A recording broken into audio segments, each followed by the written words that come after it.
reading the same text, getting the same education, can really put you in two totally different places, because an education at its base gives you the ability to think critically and think independently. And Brisbane definitely did that. And he came to a totally different conclusion than other folks who had been raised up in that same pro-slavery ideology came to. Part of the story of South Carolina is that there is a lot of uncertainty, and Brisbane brings that out.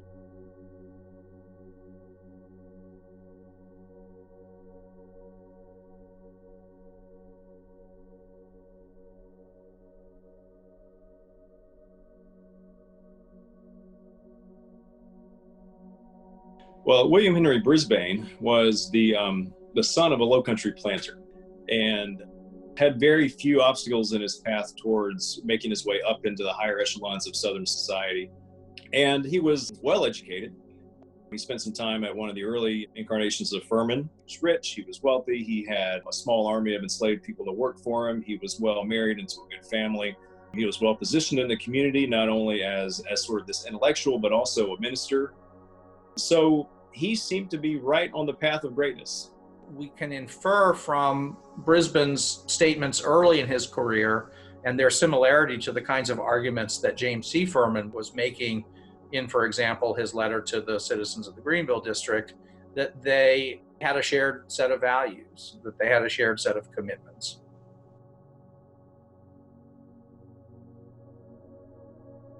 So James C. Furman was the first president of Furman. That first graduating class of the Theological Institute, James is actually one of those graduates. He goes to the school named for his father, and he's going to school alongside a guy named William Brisbane. And William Brisbane goes the opposite way.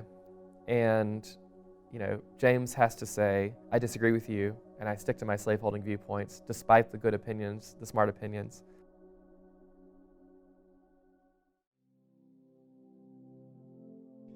Brisbane was the editor of the Southern Baptist and General Intelligencer, and it was one of the more widely circulated pro-slavery newspapers in the South. And that work of defense for slavery forced him to read very carefully the anti-slavery tracts. And eventually he got a hold of a book by Theodore Dwight Weld. Weld published American Slavery as It Is. And this was a book that was mainly made up of testimonies from the South, from former slave owners who had converted to abolitionism, firsthand accounts from people who had been formerly enslaved when it was possible. And he read this book and began to craft an argument to point out all of its problems and just couldn't. Trying to refute that caused Brisbane to agree with its arguments and to see slavery in a much more complete way. And he realized through his own study and actually looking at the arguments and in a reasoned, sort of well-weighted way, realized that what he had believed was no longer compatible with the preponderance of the evidence. And from a spiritual perspective too, he reread the Bible, he looked at the arguments that he had once used in support of slavery and realized that these were fictional arguments, and there were much better arguments against slavery that he could use, and really couldn't continue to call himself a good man of God if he was not even honest with himself.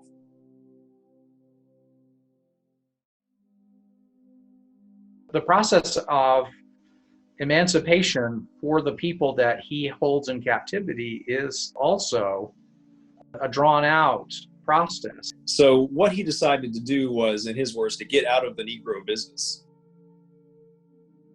So he sold all but 3 of his enslaved people to his brother-in-law. He thought he was doing the right thing by sort of washing his hands of being an enslaver. So he sold his enslaved people, and then not too long after that moved to Ohio.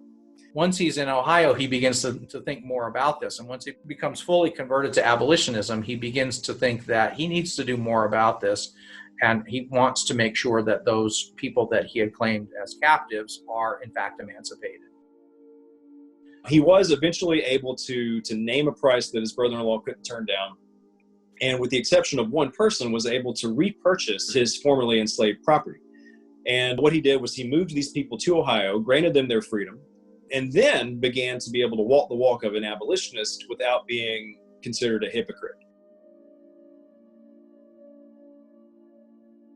James C. Furman gets the idea that Furman should be different than its original intentions.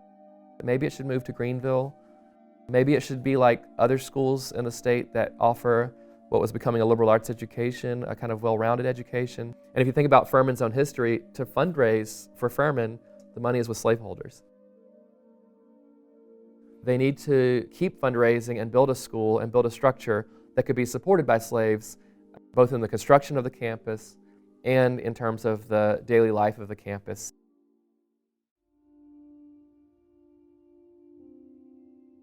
So Greenville was the dark corner.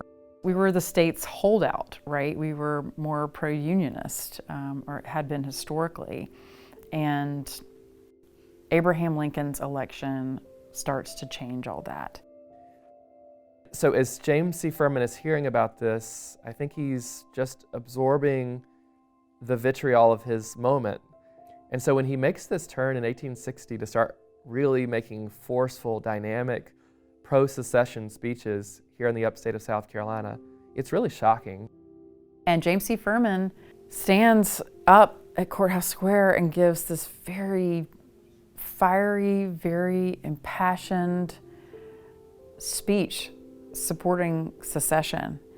If slaves are liberated, they're not going to work. He talks about how if they are freed, African American men would go after white women and children. A few days later, the Southern Enterprise newspaper prints a letter to the citizens of Greenville District, authored by he and a handful of other people, and approached white men and put them in this category of being enslaved and subordinate to these Northern abolitionists. And this was not acceptable to the pride of white Southern men.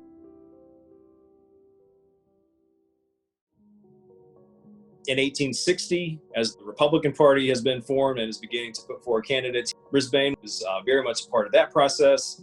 He probably would have gone for a much more radical politician than Lincoln as the Republican nominee for president, but when Lincoln was nominated, he was firmly behind him. When the Civil War came, Brisbane was willing to put his words where his mouth was, and he wanted to go and be part of this struggle. He was getting along in years, but his sons had both enlisted, and when he was asked if he wanted to be the chaplain to their regiment, he said, of course. And he went off and he was part of the Civil War in that way as well.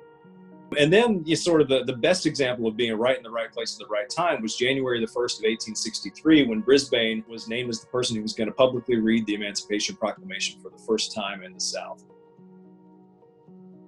He got up on the stage and read the words for this crowd for the first time that essentially codified their freedom. Hundreds and thousands actually of freedmen were in the audience to hear their freedom being bestowed upon them in the words of Lincoln, but through the voice of William Henry Brisbane, who going back a couple of decades had enslaved some of them. So this is a really big story, and for a Furman person to have done this, it represents a sense of transformation and possibility in a world in which it's inconceivable that somebody would do this. It became conceivable. Slaveholding Examined in the Light of the Holy Bible was probably Brisbane's most important work. He was able to be a part of this chorus of Northerners who were able to use the Bible to show that slavery was not necessarily what these biblical figures had in mind, that American slavery would have been considered sinful. He had perfected the pro-slavery biblical argument. Well, after his abolitionist transformation, he knew every single argument that these pro-slavery ideologues could make and every single verse that they could use as evidence for it, because he had made all of those arguments himself. Because of Brisbane and because of his past, they were able to really prepare themselves in a very, very thorough way for picking apart each and every piece of the anti-abolitionist argument.